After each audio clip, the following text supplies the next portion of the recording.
My name is Erica. I'm a licensed therapist, and this is my series, Jesus and Psychology. This is part 4 of the series in a series, Jesus and Emotion Regulation.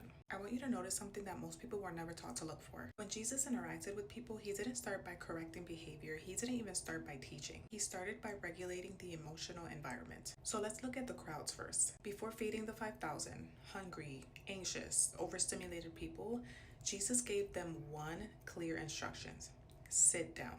Now, we might think that this is insignificant or it was random, but no, it was very intentional because it was regulation.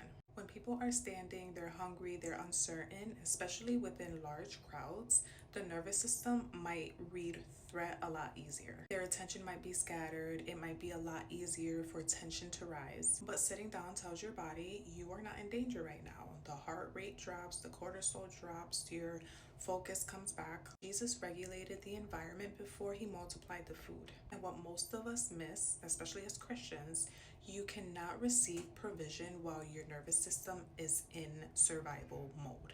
Now, individuals, let's talk about the woman with the issue of blood. She touches him while her body is in fight or flight, and she's probably experiencing shame, desperation, fear. And Jesus could have kept walking, but he stopped, he turned, and he spoke. That pause is also intentional because it is regulation. It helps pull her nervous system out of threat and into connection. Her body now can shift from hiding into being seen.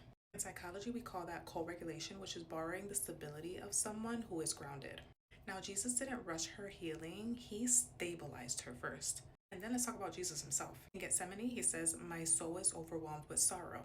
And that is affect labeling, which is naming the emotion to reduce its intensity. It is one of the most researched emotion regulation tools that we have today. Jesus did not bypass the distress, he acknowledged it, he grounded in connection with the Father, and then he acted. So the pattern is pause the body, name what is happening, ground in connection, and then move. Jesus regulated rooms, he regulated people, he regulated himself. Most of us were taught faith without ever being taught how to do this, which is why there's so many people who love God but live dysregulated. And that lack is not a lack of faith, it's just a missing skill. The next part, we'll talk about how he stayed connected with his emotions while regulating them and how you can practice this today. If you want to practice emotion regulation like Jesus did, follow along and join me on this journey.